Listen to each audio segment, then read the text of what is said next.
Good morning. Good morning. Good morning. Good morning. I am Tamara Johnson Sheely. Good morning. Good morning. Good morning. And this is, it's Friday, March the 8th on a gloomy Friday morning right here in the great state of Georgia. We have a broadcast that's about to be literally, as they say in the urban community, off the chain. We're going to talk about that damn airport, y'all, that damn airport. What the heck is going on? Before we get started, let me see where my trusty co-host is this morning.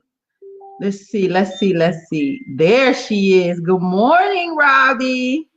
Buenas. Let's talk about that damn airport. The damn airport, Robby. It's something going on, and we're going to have to just dive right on into it. But before we get started, we actually have some guests that's going to be joining us this morning. Let's see. I don't even know. You know that. Where's David? We're going to have to start a where's David. Like, you know, the where's Waldo? We're going to do a where's David. Where is David, y'all? You got to pray for David, y'all. He's technically challenged a lot. So hopefully he'll be joining us at some point in just a few minutes. But Robby, we have a guest this morning. Let's see where he is. I see he's trying to get on, but he's having a pretty rough time. But before we get started, we want to talk about this technology that we're using. For those of you that don't know, we started a Patreon account. That is where you can go on and support our broadcast. We're asking for very small contributions. Not only do we want to get better technology, y'all, because we struggle sometimes with this broadcast, and not always because it's the internet. Sometimes it is the platform that we're using. It works for what it needs to work for. But I think we've graduated, haven't we, Robby? I think so. I believe so. And we need better technology. We want to do a lot of great things with this broadcast. We have a lot of stuff we'd like to see happen. And we actually want to take this thing on the road. We want to go around Georgia and interview and have these on location conversations. So for those of you, we're going to put the patron link on the screen. Please contribute. Small dollar contributions add up, become a monthly patron to our broadcast. So we will be adding that to the screen in just a few minutes. But let's see where our guest is this morning, Robby. He's here in several capacities. I see him, like I said, this technology this morning has truly not been our friend. We struggled all morning. Oh, he's there? Okay. There he is. Hey, Ken. Hello, Can I ask just for a minute of what you just talked about with Patron?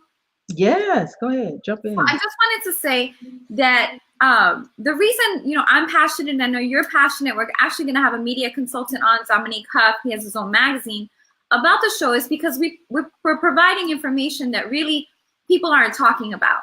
And when you don't have information, you can't make choices that are in your best interest when the information is filtered, which Dominique will get into that a little more. The other thing is that we're featuring real people. Like right now, I see Miss Marquisha on here. She is an avid APS, Atlanta Public Schools advocate. She goes to every meeting. She goes live.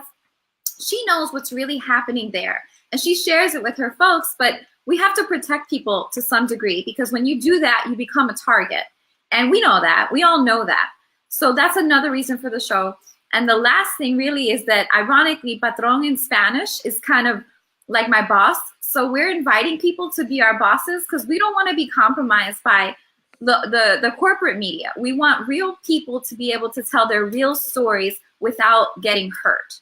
So that's the reason for the show. I just wanted to mention that. Yep. And I put it on the screen. It's www.patreon.com/Tamara for Georgia. But if you go to our website, tamaraforgeorgia.com, you can click on the patron button there and become a monthly patron. We really need the support, and we want to do this right, and we want to bring you stories that aren't being told across this country. So Ken, hello, thank you for joining us. No, thank you for having me. Thank you.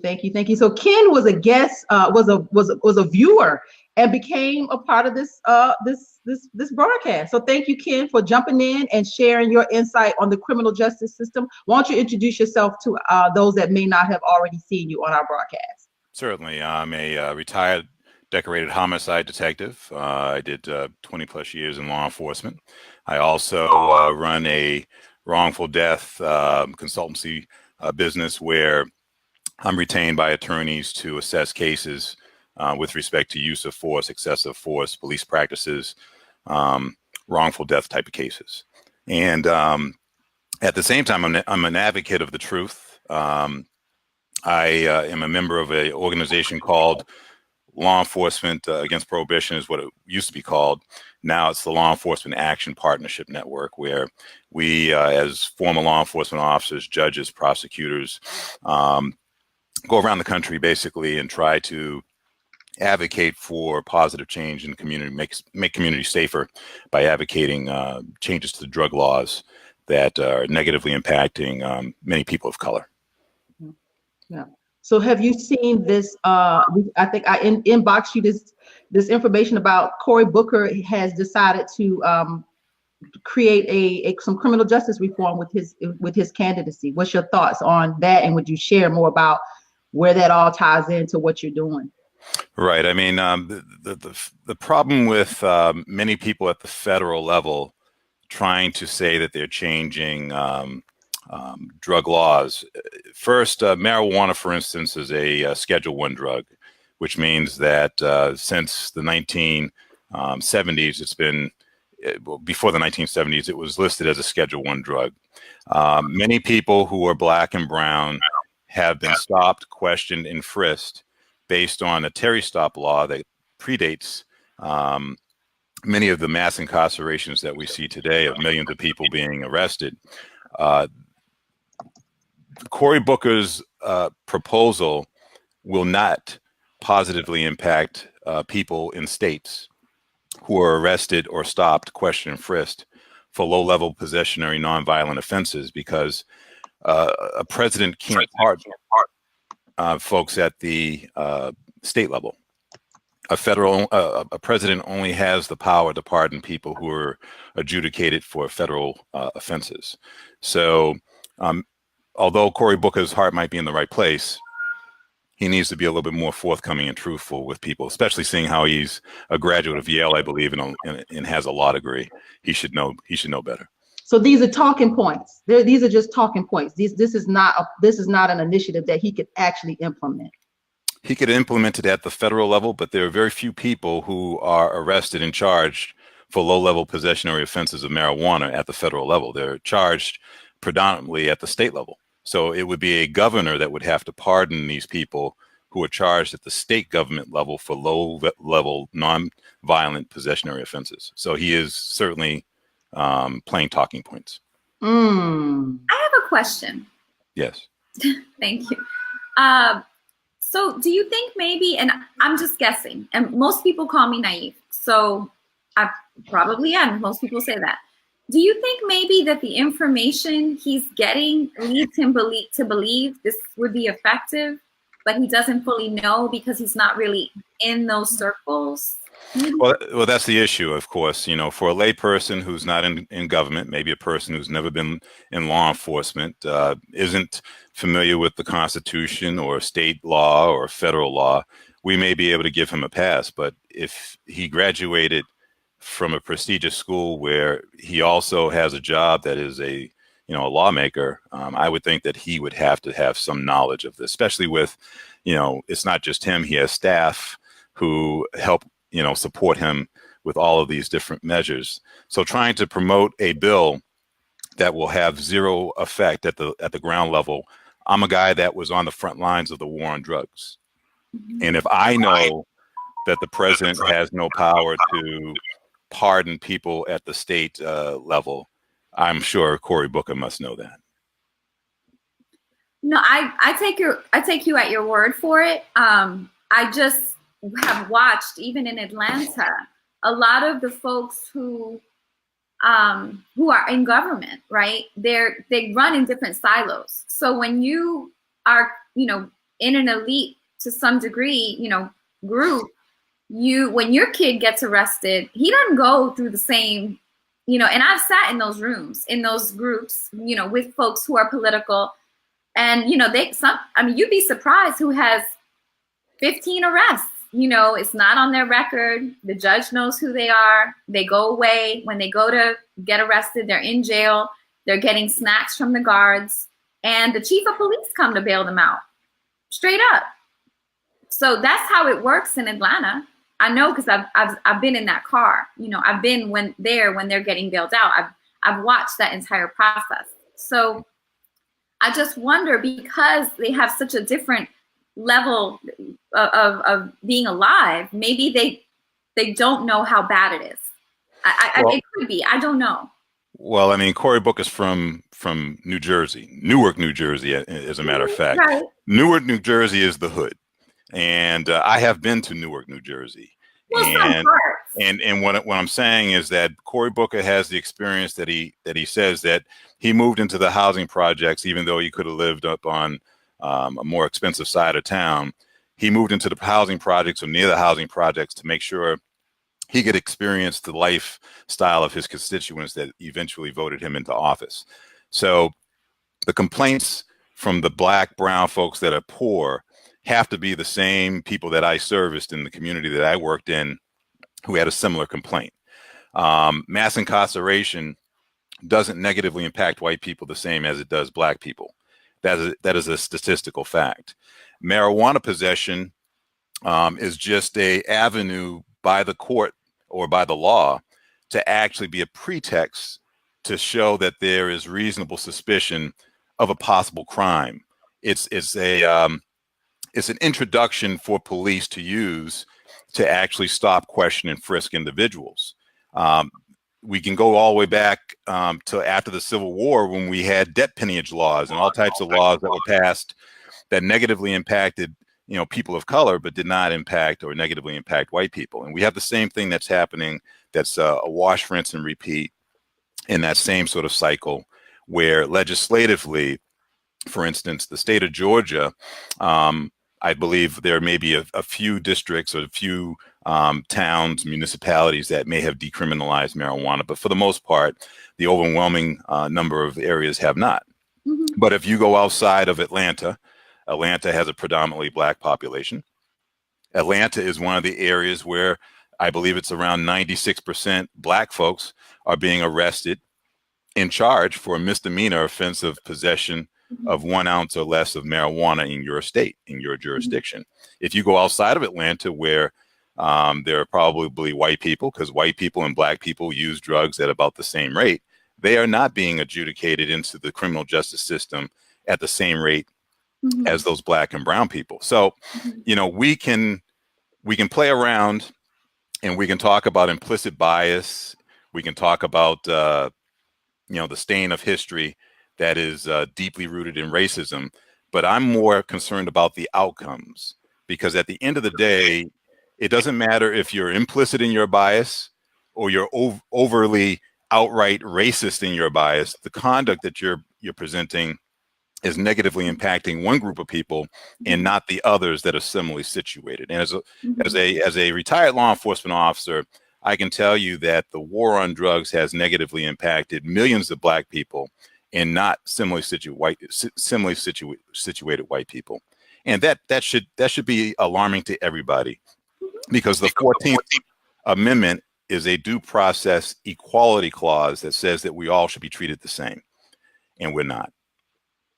I completely agree with you, Ken. In fact, I've observed example after example in Atlanta, just monitoring, you know, the happenings at City Hall and with APD, and really living in the heart of Atlanta. You're right. Atlanta has passed an ordinance that is more lenient. Georgia hasn't. That's probably reflective of the city leadership in comparison to the state leadership.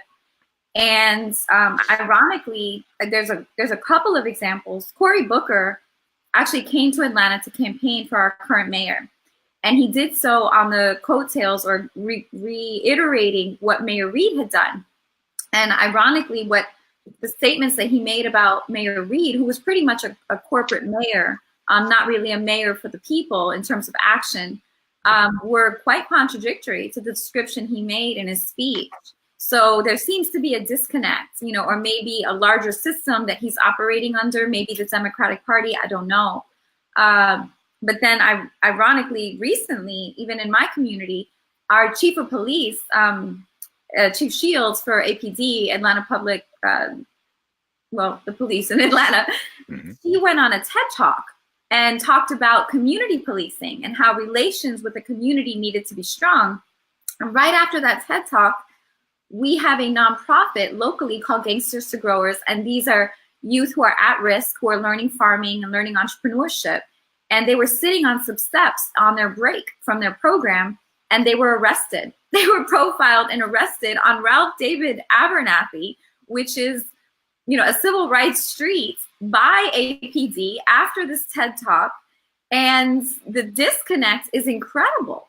You know, what we're showcasing publicly and what's actually happening in the streets is not matching.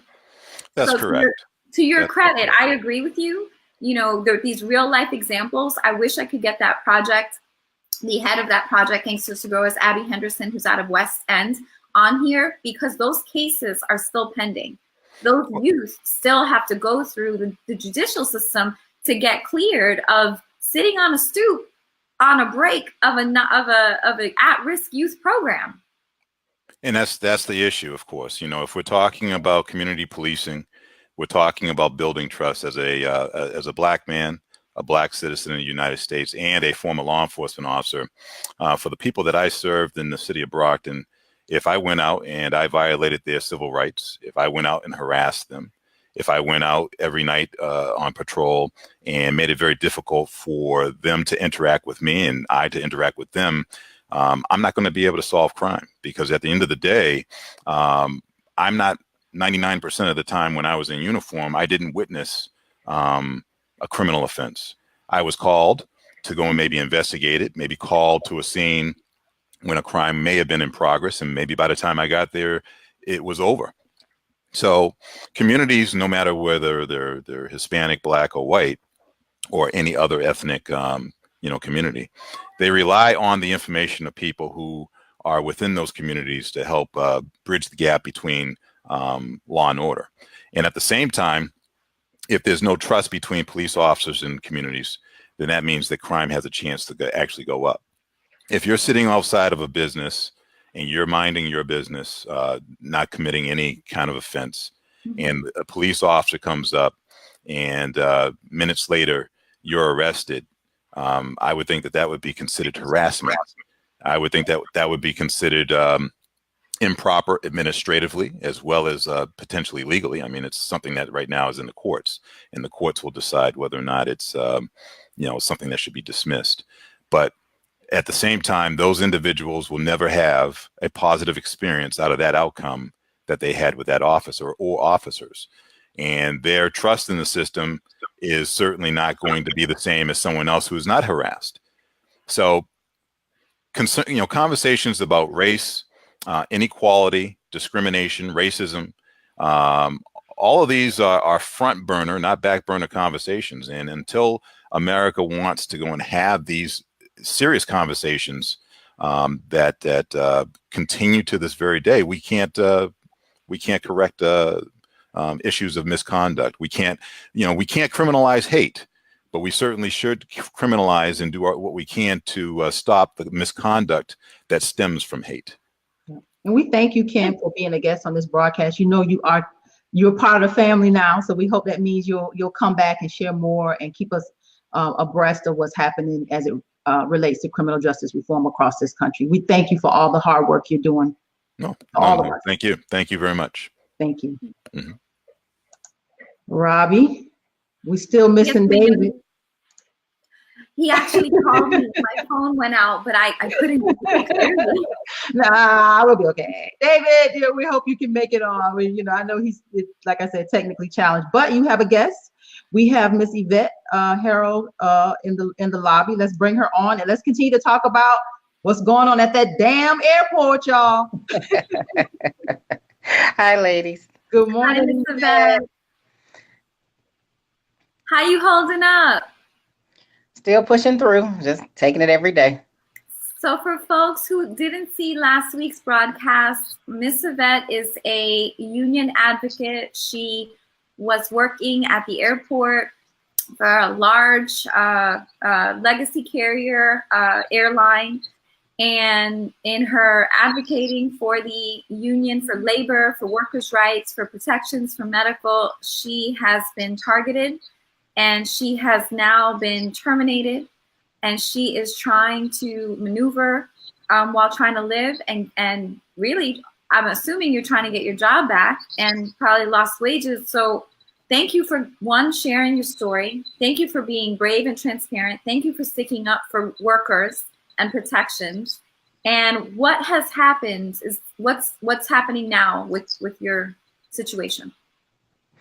Currently, there's not too much to update, just awaiting the decision on the appeal process. So I did have the interview for the appeal, and I'm just currently waiting for them to give their decision on that. So when you went in for the appeal, tell people a little bit how that works. You had to meet in an office. They gave you notice. Were you alone? Who was there? Well, actually, it was over the phone. It was a phone call. I wasn't brought into an office. So over the phone, just one person from the HR department or the EO department, whichever. So you don't even get a face-to-face? No, not even a face-to-face. And you were at the company, Delta, for how long? For 7 years. So after 7 years of a good record, showing up on time, getting customer compliments, you're out there doing what you're within your right to do, working hard, showing up, you get terminated, and what you get is a phone call for an appeal. Correct. I also got a phone call for termination, so everything was done, that part over the phone. Let's let that sink in for a minute. I mean, and I don't want to put you on the spot, but even listening to you, folks, look at this. Look at what's happening to people. If this was your only full-time job, would you be able to support your family? Oh, no. I mean, that would be devastating. Folks, listen to this woman, because she is taking it literally for the team. You know, there's no more we can ask, and we don't even have the right to ask people to do what she's doing. So how did the conversation go? Well, basically, the young lady reached out earlier the previous week and wanted to set up the appointment to have the appeal conversation. But basically, just she gave me the rules. Since we didn't get a chance to speak previously, she kind of gave me the rules of how it goes. She wanted me to just tell my side of the story and my version and let them know, you know, my thoughts on the situation. And she just kind of asked a few questions to, you know, see, you know, if whatever I was explaining to her, you know, to her satisfaction was good. And toward the end, I just basically let them know I wanted to, you know, come back to work. I enjoyed my job. I did it well. And, you know, I'll be looking forward to hearing back from them, but they'll be mailing me a decision. Did she record you? No, she said that it was against the policy of the company to record, even though state law allows you to do so. She said she wanted to go along with the Delta policy. Were you, I mean, if you had an attorney, so you spoke on the phone alone? Yes, because I was at home. I was at home alone and spoke on the phone. Did that concern you? Because how do you know what if you say the wrong thing and they're like, oh, we got you on this clause. And then it doesn't become, oh, you were wrong for this. Oh, you weren't wrong for that, but you were wrong for this. So you're still terminated. Like, that's not a good situation to be in. No, it kind of leaves you alone. That's, you know, the reason why I fight so hard for representation on the job, because you're not alone when you're, you know, in a fight or when you're trying to challenge something that's being done wrong to you. You have your union steward, you have your contract, you have recourse. So that's the whole purpose of the fight. So people won't have to deal with that. So you're basically playing the waiting game. You're in a holding pattern. Correct. You know, and trying to fix the other parts of your life while this is occurring. Exactly. That you wouldn't have had to go through if they didn't wrongfully terminate you, but you don't have protections in Georgia for this. And your ultimate recourse is to hire an attorney, pay the expense of a retainer, have the lawsuit sit there while you still have to get your life together. Exactly. Welcome to Georgia. Right. We're going to continue definitely to monitor, to be a part of this with you, Yvette. My heart goes out to you. This has just been, you know, I'm speechless. Just hearing your story it makes me speechless. And just know, and I'm not trying to diminish her situation, but this is on the regular. And there's no consistency. There is no consistency whatsoever. There are people breaking rules left and right. It is a matter of who is targeted and who gets caught. You know, quote unquote caught. And most people give up because they'll leave an appeal for over a year. I've seen it done. David, do you want to chime in because you're a labor man? Well, I would say, not to diminish anything that Ms. Harrod was saying, that this happens to probably hundreds of thousands of people every year. And her consciousness, her awareness of the protection of collective solidarity through a union is something that we need to get across to you know, as many folks as we possibly can. The conditions in Georgia are particularly troublesome because the European American working people have even less consciousness of solidarity, of the role of solidarity, than African American working people do, because they've been fed this line that, you know, unions are for Black people, and they are rejecting. They're actually shooting themselves in their own foot when they do that. But they're really faced with a choice. Are they going? Because unions are not going to be unions just for white people, right? I mean, they've got to either go along with the fact that they are working people first, or, you know, that they're going to protect their status, you know, in the society. And, you know, I think that what we need to talk about more with you, Ms. Harrod, is how, first of all, we're going to consolidate, you know, this solidarity movement at the airport across the all of the different professions, and you know, and possibly build an airport union, you know, across all of the different occupations that people are in, and above the wing, below the wing, get the, you know, and at the same time, really talk to not just African American, but European American and other workers about, you know, where their interests lie. So I'm going to step in here, please, David. Yes, you covered a lot, and I think the idea of a whole airport union is awesome, you know, and very visionary. But I do want to clarify, in this particular company, okay, again, not everyone is under the same conditions, okay? The pilots are protected. They are predominantly Caucasian males of a higher class. The people who fuel the jets are protected. The mechanics are not. I'm not sure what their demographic is, but one can probably guess. That being said, who's not protected are the flight attendants, a workforce of 24,000, all predominantly females, okay? Then you have our above wing, the gate agents like Miss Yvette was, red coats and that system. Then you have below wing, who are the baggage handlers who are not protected. And I would bet money on this, that the people above wing, especially below wing, baggage handlers, etc., are predominantly Black and brown. Underneath that hierarchy, you have a subcontracted folks who clean the airports, cater the airport security, who are all Black and brown, who are not even getting that. So let's make sure that we're clear about that. And we really have to be real about that, because we have a lot of politicians, and the company is very savvy on this. They're currently sponsoring, you know, Black entrepreneurship and civic engagement and Black history. But in reality, what is happening to their Black workforce is horrible. you know, and other people cannot say that, but I can, and you can, and we should. For her and everyone who cannot.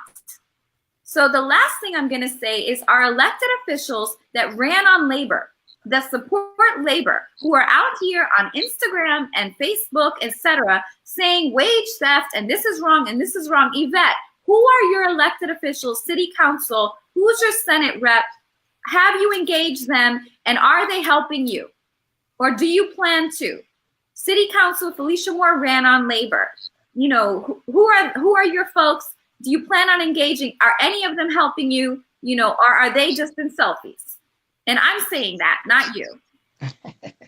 Yeah, I'm actually out in Conyers, so I'm not in Atlanta under Felicia, but I do plan on reaching out. I went to Lobby Day, didn't get a chance to speak to him face to face as I was trying to last week, but I definitely will be in touch with all of the representatives. I do have some that are not actually in my district that have, you know, stood up and stood with us and spoke with us regarding the campaign. So they have no problem helping out.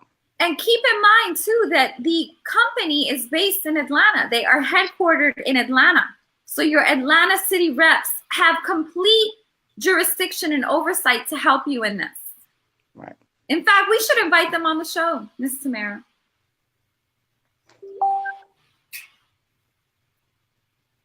I didn't hear that. Oh my gosh, am I losing the sound? No, I didn't hear it. I said, bring it on, Robby. We should invite them. I mean, not to see to help. Open to everybody. That's what this platform and this broadcast is all about. We need to have those conversations. Well, if you know, there's a connection with something that's a real hot button issue now, which is the efforts by the state to take over the administration of the airport.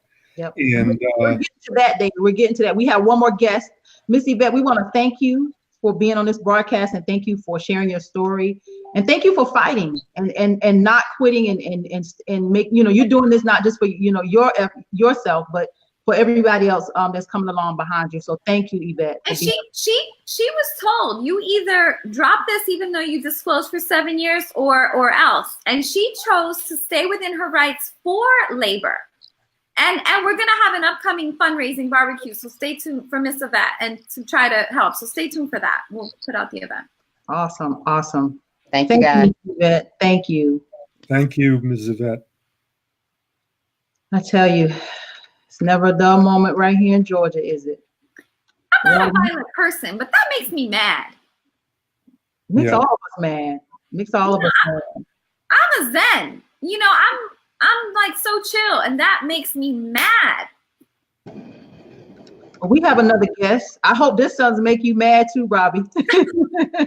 Dominique, welcome to the broadcast. So how's everybody doing? Good. Welcome to the broadcast. You've been following us. We've been following you. Introduce yourself to our viewing audience. Cool. Well, my name is Dominique Huff. I am the founder of Dominique Huff Enterprises. Many people know me by many different hats. If you're an Atlanta reader, you know me through Home Rule News. If you're a Black guy, you know me through Dominique Magazine. A local person, Dominique Huff Episodes. And I'm also the founder of the Atlanta Southwest Initiative, where we're trying to revitalize the Greenbrier Business District in collaboration with the In-Town Business Coalition. So, you know, I have a lot of hats on my head. Awesome. Media, Dominique. You know, we're like, you know, we're not traditional media. We have to kind of get the word out, spread the word. You know, this is where we have to be. And that's what you're doing, right?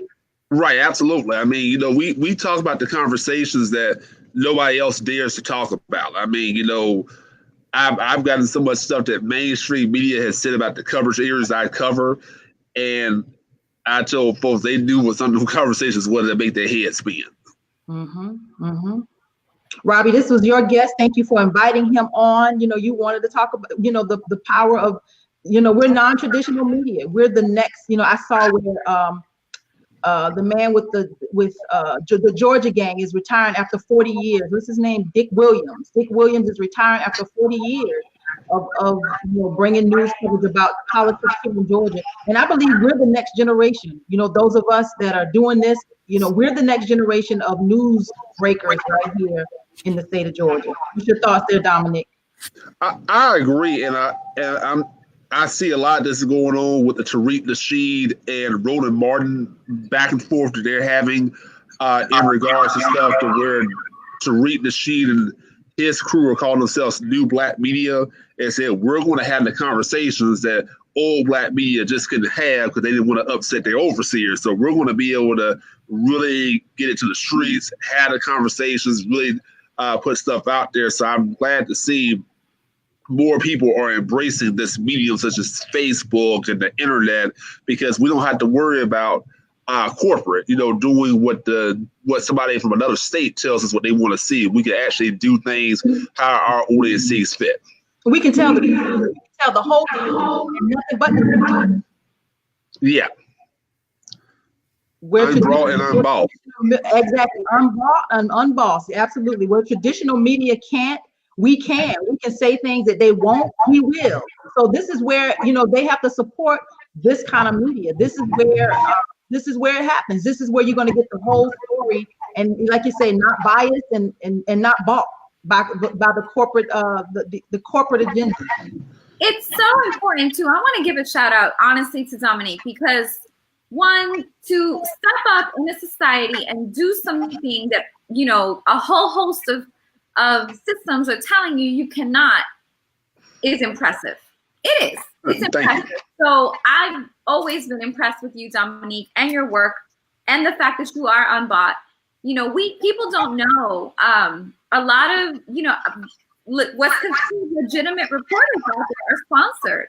They are sponsored, and so they write these articles that are in favor of their sponsors. And we, as the general public, we're receiving information that we think is neutral based on media and ethics, and yet it's not. So how can we make decisions with half of the information or with an article that's skewed?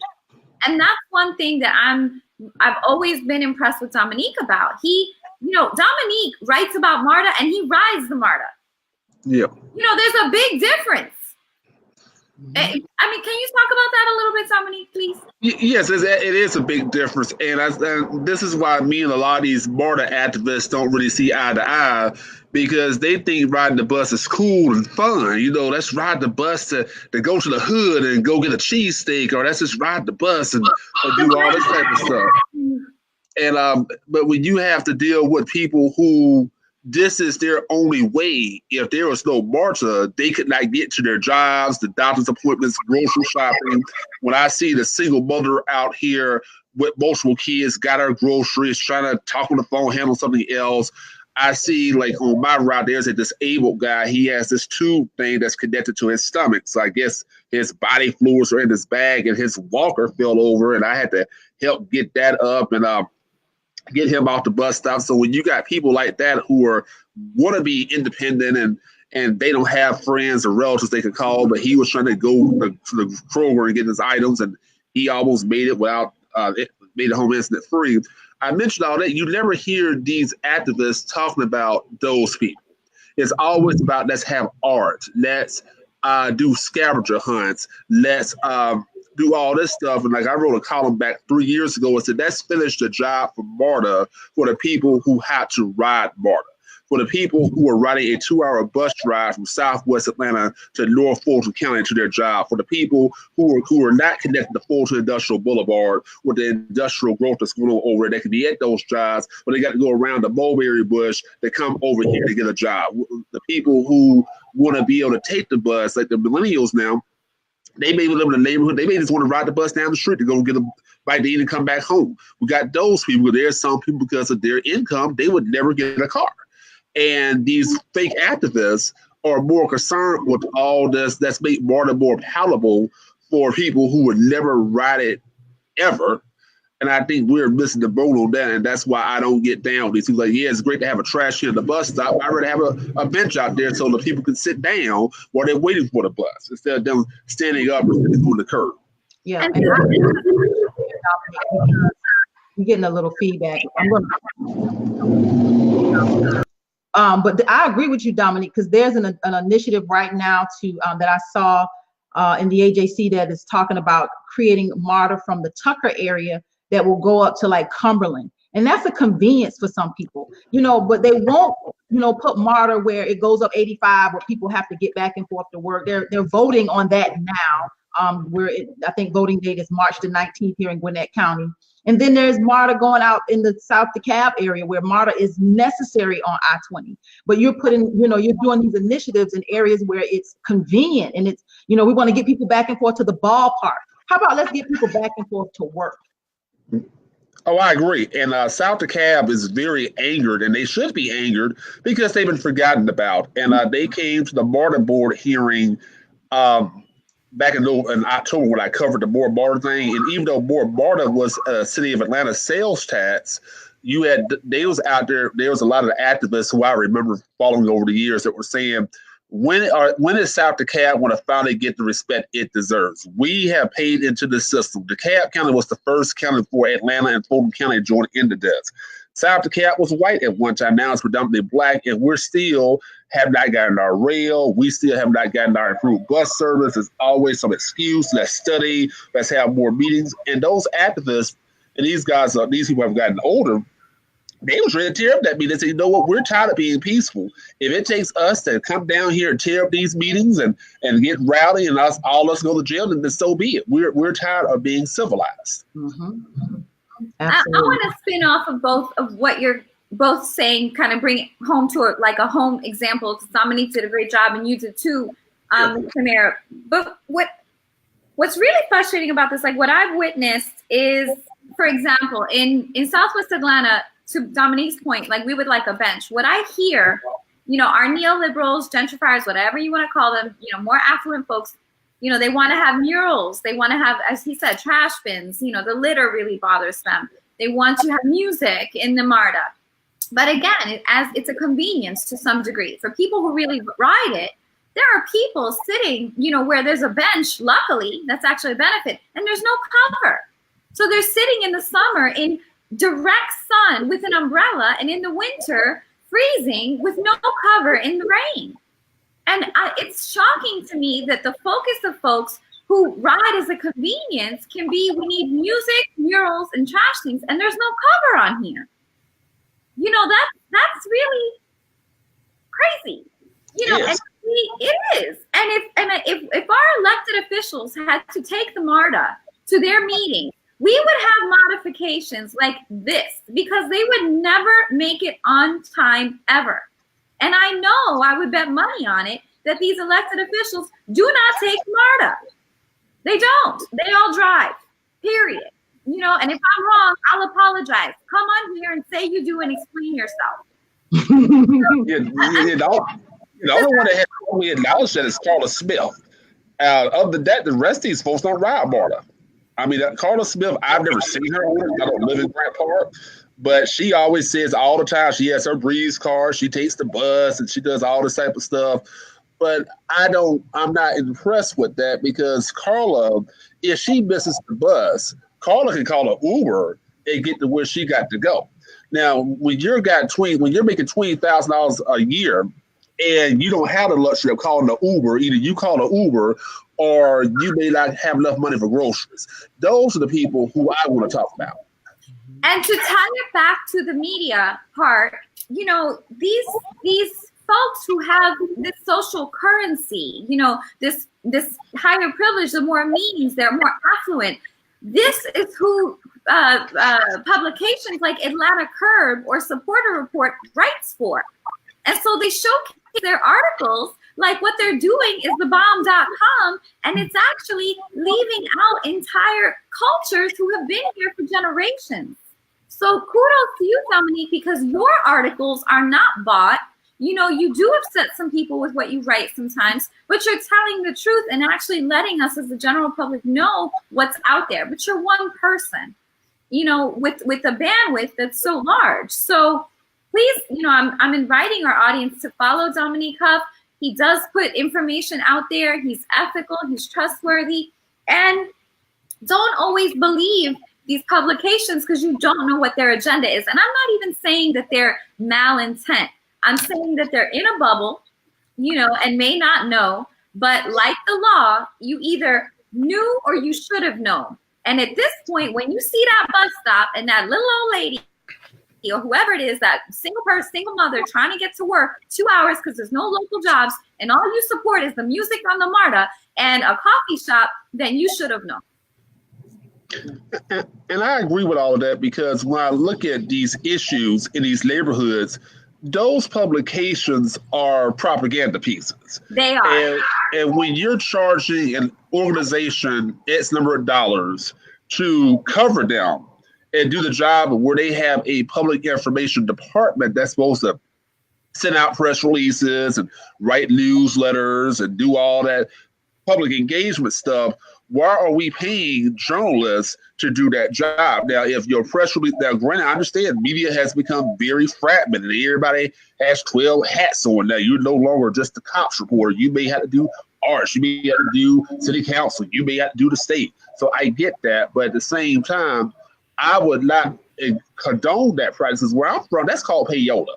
And payola is a term you heard a lot in the music business, where record companies were paid station owners and the playing music and play it all the time, like you were really thinking, oh man, this music is so popular. They're playing this song 5 times an hour. People really like this song. No, they just slip money in their pocket. So you ultimately get used to the song, and then all of a sudden it ain't that bad. And all of a sudden you may go out and buy that album.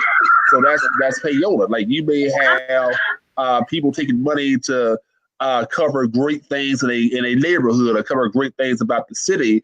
And that's why I always tell people, a journalist can be a great publicist, but a publicist can't be a great journalist. If you started out doing PR work and you now want to come over to the wild side, it's a huge transition. You can't just look for the good in everything like a PR person can, but a journalist that wants to be a publicist, and a lot of them do because they get so burnt out, they can actually say, okay, now I know what type of press releases I will look for and what make my job easier. That's why I see a lot of former journalists now who are doing PIO and PR work. Right. Yeah. And one publication I want to mention is Creative Loafing, because one thing that they do is they have folks live in the community, but their perspective is a gentrifier perspective.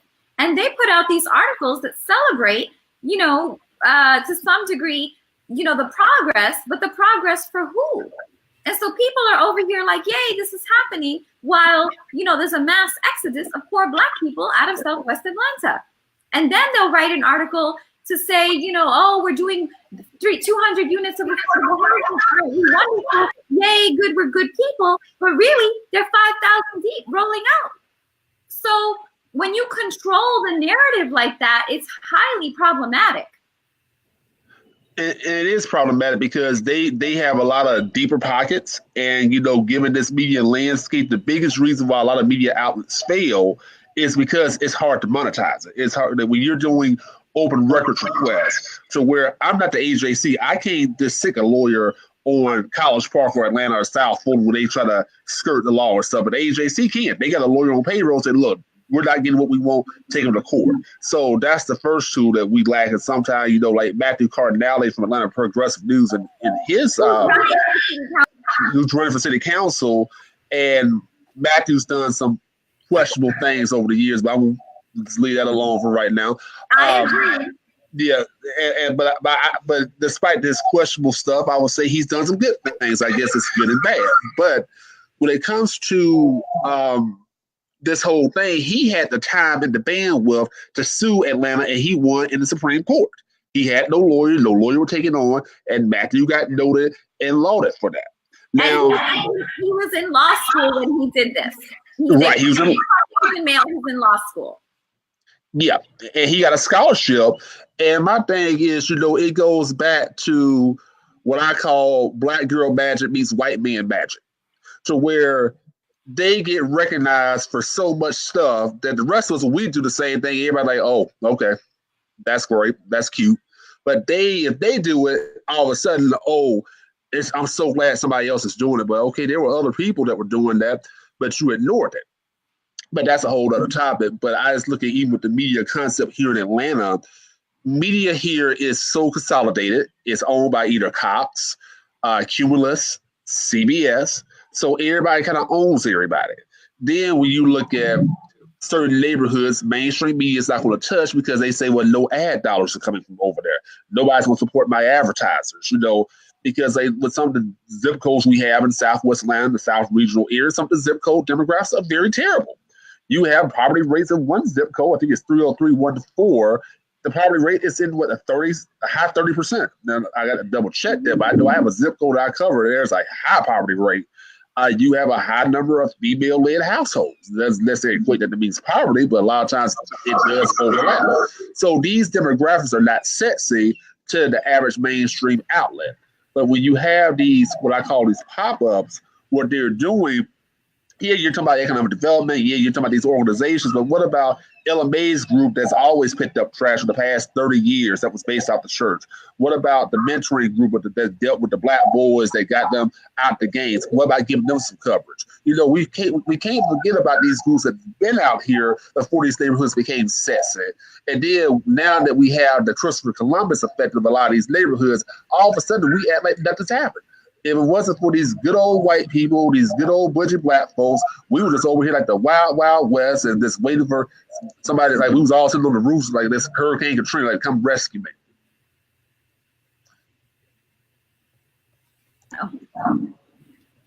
Say that again. What do you mean by somebody has background stuff? Just Dominique, what do you mean by Christopher Columbus for those people who may not know? What I mean by Christopher Columbus is people are coming to neighborhoods saying they are discovering these neighborhoods, but these neighborhoods have always existed. Many of these neighborhoods were abandoned because of white flight back in the 1970s, because of the suburbanization of where you had the whites that left, the business left, and then the productive black families followed right behind them. So a lot of these neighborhoods were neighborhoods back in the 90s that are now trendy that people would not be caught dead in back in the day. But now people are over here in the quote unquote hood having coffee, having events at the park. I remember that part. They had a gang shooting where they killed 8 people, execution style. But now we're having a block party here, and this was 15 years ago. So that's why I call it the Christopher Columbus effect. So we're acting like this stuff was just these neighborhoods that were just nobody cared, but you had people who cared, but they could not get the ears of the elected officials. They could not get the eyes of the media unless it was bad. Correct. They did not have the social currency or the resources where people would listen, period. Yeah. And now folks come in and take over these neighborhood associations through media, control the narrative. A perfect example of that is all these nonprofits or potential poverty pimps that are showcased on media as something wonderful, and they're actually collecting assets tax-free that are real estate assets, hold to sometimes even potentially doing damage. And I'll give some examples. The way that Annie Casey has been showcased, which is a nonprofit based outside of Atlanta that owns a 30-acre parcel on Metropolitan Parkway, who's been there over 10 years with no development, contrary to their own studies showing it's a food desert, showing they need local jobs for the residents, and they chose not to develop. Well, that same parcel sits on Beltline property. Well, now after a heat was put on them, after a decade of flipping houses in Pittsburgh, to when no one in Pittsburgh had the money, the credit to buy the houses, so they actually brought in an influx of new residents and created another culture to some degree, or another voting base. Now they've decided to develop and keep that parcel, which is going to be extremely lucrative. Well, who funded that project, Pittsburgh Yards? All of us, Atlanta taxpayers. And the way that you read this and all the media hype about it is like it's the bomb.com best thing in the world. And that's one example of maybe 5 in Southwest Atlanta. Yeah. But Dominique, we're gonna slow. We got about 5 minutes left in this broadcast. I want to thank you, Dominique. We hate it. We're just now bringing you on, but you definitely have to come back and be a guest. You have so much to share. So do not be a stranger. You are a friend to this broadcast. Those of us that are in this non-traditional media space, we have to support one another. Dominique, make sure you put in the thread how people can support you, because that's what we're all going to need that now. Like, we need support. Like, you see this platform, we having a lot of feedback. a lot of technical difficulties. These are the kind of things, Dominique, we have to invest in. You have a magazine. You need people to help support the magazine so you can get the word out. So be mindful to please put your information in the thread, and we'll be sure to share it as well. And don't be a stranger. Please come back and join us on this broadcast, okay? And tag us on your posts. Oh, thank you, and I definitely do that. So thank you all again, and I'm typing the stuff in the chat as we speak. All right, thank you, Dominique. Thank you, Dominique. I love him. I love him. He's great. Thank you for inviting him on. David, you were struggling today, but I know it wasn't just you. This platform, we're having all kinds of technical difficulties. So a part of our ask today is for people to actually support our broadcast. We are on patreon.com. Go to patreon.com/Tamara for Georgia and become a monthly contributor. We need support. Like, we want to be able to get some better broadcasting. We're using a platform that, really is not the best. It's good for what it's good for, but we need to take it up a notch. We want to take our broadcast on the road. We have a lot of great ideas, a lot of great show ideas that we want to share. Traditional media is not going to give you this. Those of us that are out here in the streets, and I call them in the streets, Robby, we're out here in the streets. We have to, we got to bring it to you raw and uncut, and bringing you the whole truth and nothing but the truth. So, David. Yeah. I loved Dominique Huff's idea of the Christopher Columbus effect. That's great. I think he's right. These areas of Atlanta that are being discovered by the gentrifiers. That were never lost, right, David? What's that? They were never lost. These people weren't lost. Yeah, they were left out. Yeah, exactly. I mean, there are different ways that we need to think about how to, I guess I would say,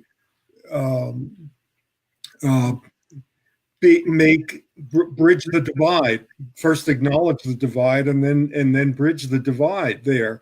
Those folks are moving in, and they need to have some awareness of what the consequences of their actions are, and that's something that I think the folks who are already in the area are going to need to find a way to make themselves known, and not to be displaced, as if they are invisible. That's that. I think, Robby, I think you're absolutely right about that. So we need to work from both sides of the divide there to show exactly what you were saying, which is that that there's a common interest in preserving the character and the already existing population, at the same time as people move in who are mindful of what they're doing when they come into an area, and bring up the property values and make it more difficult for working people and poor people to pay their property taxes. Because if people are displaced, the costs to all of us are increased, right? And we need to be aware of that. I think it was really important to point out this whole thing about the Gwinnett referendum on mass transit should not. We need to be aware of not pitting the transportation dollars for Gwinnett County against those of South DeKalb. That's a really, really important, and Southwest Atlanta, where people absolutely need to the transit is a necessity. It doesn't just public transport is a necessity. It's not just a way of easing congestion. And the more that we hear politicians talk about easing congestion, the more we should remind them that there are people who can't get to work without without public transit. And I remember when I lived on Martin Luther King Drive, there were people who traveled for 2 hours each way. And think about how much time that takes away from your family, and how much time it adds on, and what a waste that is. It's unproductive time. So Yeah. I will.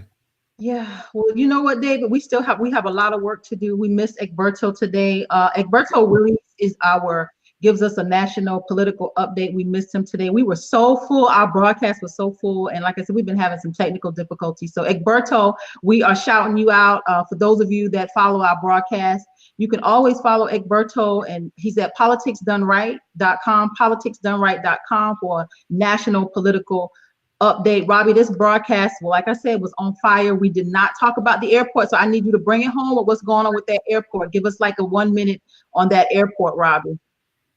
Well, in essence, the corruption at the city level in Atlanta has sparked interests of our states controlled by Republicans to take over the airport, which is a city asset. It's extremely lucrative. We're talking about huge money.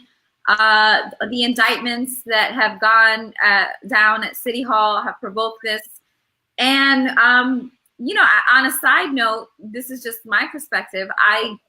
I believe that the politicians who have become too friendly with one another, not been, doing their due diligence, not recognizing or acknowledging when there is poor behavior, bad behavior, questionable ethics, who continue to kind of do the get along to go along, whatever that phrase is, to some degree have a complicity in this occurring.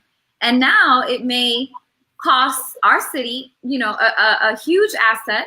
And they have a justification claiming that, there's corruption in the city of Atlanta and you can't be trusted with these contracts. And on top of it, we have workers like, Miss Avery at risk, and the airport employs a lot of people. So in a nutshell, that's the situation. And I've also been told by a reliable source that indictments are coming at City Hall, more indictments.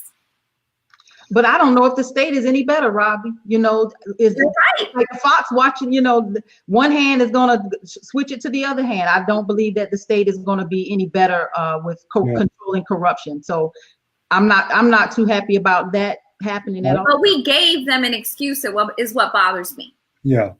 We gave them an excuse because it's unheard of for a state to take over a city asset. But now we gave them an excuse to come in and say that. Well, I heard where Charlotte was it Charlotte, North Carolina, where the state tried to take over the airport there, but they still own the airport. There was some controversy around their airport. Was it Charlotte, David? It was North Carolina, I believe. Well, what I heard on the PBS shows, Lawmakers and that, is that the contract is is between the city of Atlanta and the Federal Aviation Administration. Mm-hmm. So it's hard to break that contract. Mm-hmm. Unless you find a breach of contract. What's that? If they find a clause in the contract that has been breached, they can break the contract. Yeah. Well, I'm just saying, I'm not disagreeing with you, Robby. I'm just saying that this may be a way for the state to apply pressure to the city. There may be like a hidden agenda there that we don't know about, that the state wants certain concessions or whatever. And it may all be spoils system, the state just wanting in on this, on all the lucrative contracts. Right. But one of the things that we should be really aware of is that there are airports all over the country, starting in Seattle, the SeaTac airport, where the minimum wage has been raised by government, by passing a law, by passing a bill. And we have a $15 minimum wage movement in Atlanta already. The Jobs with Justice and the 9 to 5 people, they've been fighting for $15 minimum wage. And you have such a huge concentration of low wage workers at the airport, that my vision of seeing people who are who are in those jobs coming together and fighting, fighting for these class-wide, that cover all of the folks in a particular area, like the airport. Well, it's two different levels. You have these lucrative contracts, right? I mean, billions of dollars. That's why people are paying millions to get them behind closed doors and now going to prison. Separately, then you have what you're describing, a union force around the airport, an entire workforce. But I think the real thing, and to bring it home, as Ms. Tamara said, is in Atlanta, let's just be real about it. We have, and this has been published, a pervasive culture of non-transparency and pay-to-pay politics. And it starts from the very bottom to the top, and now they're coming for our airport. A good example of a simple one at the bottom is the NPU structure. NPUs, neighborhood planning units, are supposed to be apolitical, meaning politics stay out of them. I know for a fact at my NPU, there are discussions, calls from district council people to the president of the NPU, do a side committee to get approved and apply for these art murals. Okay, the deadline has expired for the art murals. The NPU requests the art murals funding from the city, that they get it beyond, even though they applied late. And then that same politician runs her campaign off of the unveiling of this art mural. Is that apolitical? Is that tax funds going to a campaign? Yes, it is. That's one teeny example of maybe 10. But there's no accountability here. There isn't. And when that politician who's behaving this way, in one example, there are tons beyond that have damaged her constituents, and another politician stands in a selfie and takes a photo and continues to stand by that, they are co-signing. They are co-signing that bad behavior. And that's why it trickles up, and you have to wonder, well, what have you done that you're co-signing this? That you're okay with standing next to someone? So in a nutshell, that's it. We're going to continue to talk about that damn airport, y'all. I think this conversation is going to go on for quite a while. Yesterday was crossover. I look forward to finding out what happened last night, what bills actually made it to the other side. Georgia's on a 2-year legislative cycle. So even if some of these bills didn't make it to the other side for this session, doesn't mean that they can't come back next year. So we're going to pay attention to what's happening. I unleashed personally, withhold the vote. I'll be giving more information about that, where we're not encouraging people not to vote. We're just telling people to be strategic. And if these elected officials do not have a plan and are not supporting issues that affect people of color, we are telling people specifically who they are and to withhold the vote from those elected officials. So we are not playing with this broadcast. We want to thank you for joining us. It's always on fire. I enjoy my co-hosts, David and Robby, and then the guests that we bring on. I want to thank them for joining us. Thank everybody for joining us every week on our broadcast. So again, I am Tamara Johnson Shealy. David's over there. Put him in the lobby. Did you get your phone, David? See, there he goes, y'all. So thank you for joining us on this week's broadcast of Tamara for Georgia. I am Tamara Johnson Shealy. That is Miss Robby Caban. You can always find Miss Robby. Let me put her up on the screen. Her Facebook, NPU Resident Public Forum. Did I get it right, Robby? Yeah, but that's a collective forum where we all can just link up. It's not mine. Yeah, or who's ever. Find Miss Robby there. That's part of it.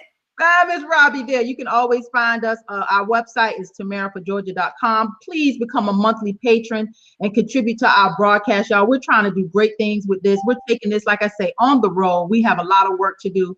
We have a lot of stuff to share, and we speak truth to power, don't we, Robby? We are not playing. We're going to tell the truth, the whole truth, and nothing but the truth. Right, Robby? We try. What's that saying that don't play it on the radio, or I don't play the radio? Say